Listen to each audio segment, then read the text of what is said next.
weaponization, Phil, that we've seen. And no one has been a victim of the weaponized government more than President Trump, not just because of this political scandal. You all recall his house was raided.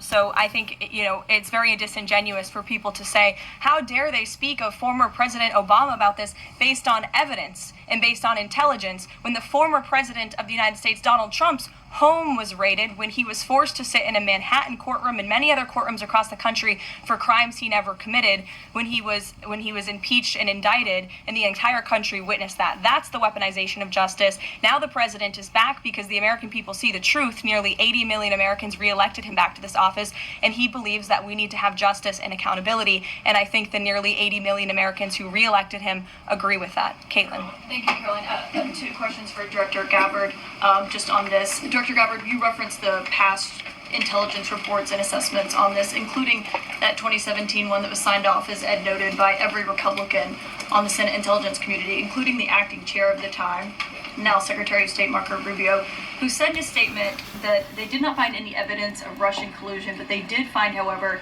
is very troubling, and they found irrefutable evidence of Russian meddling.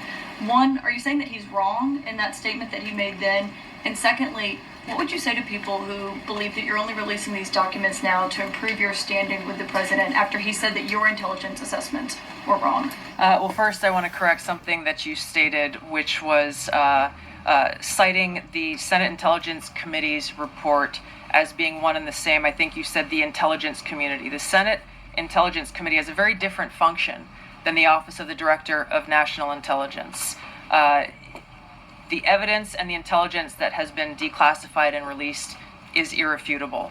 I'm going to let Caroline speak to Secretary Rubio. I'll speak to both questions. First, on Secretary Rubio, he put out a statement in 2020 following that Senate Intelligence Committee report, and he said what they found is troubling. We found irrefutable evidence of Russian meddling, which the Director of National Intelligence just confirmed for all of you, that Russia was trying to sow distrust and chaos. But what's the outrage in this that Secretary Rubio did not say at the time, the Democrats were saying at the time, is the fact that the intelligence community was concocting this narrative that the president colluded with the Russians, that the president's son was holding secret meetings with the Russians, all of these lies that were never true. And he also said at that time, we discovered deeply troubling actions taken by the FBI under Comey, particularly their acceptance and willingness to rely on the Steele dossier without verifying its methodology or sourcing. The Steele dossier that many outlets in this room ran as the gospel truth, and it was cooked up and paid for by the Clinton campaign.